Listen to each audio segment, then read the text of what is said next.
Ride or die. I go hard in the paint, yeah, homie, I'm a saint. Ride or die. James is tired. What's going on, brother? What you got?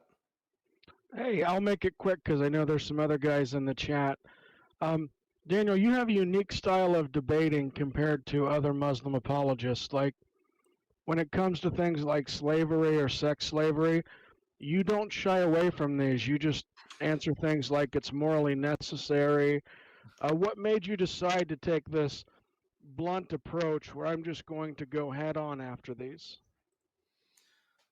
Well, I wouldn't characterize it is blunt, but I'm not trying to be like an edge lord or try to just shock people like by saying these things.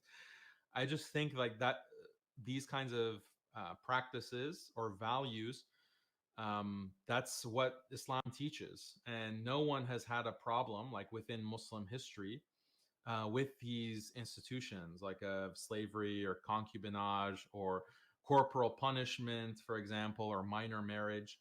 We don't see like within the Islamic tradition, or just within Muslim society overall, people having like issues or moral problems with these practices. They're just taken for granted. Like, of course, slavery is slavery, and concubines from war. That's just part of war. Like that's just understood.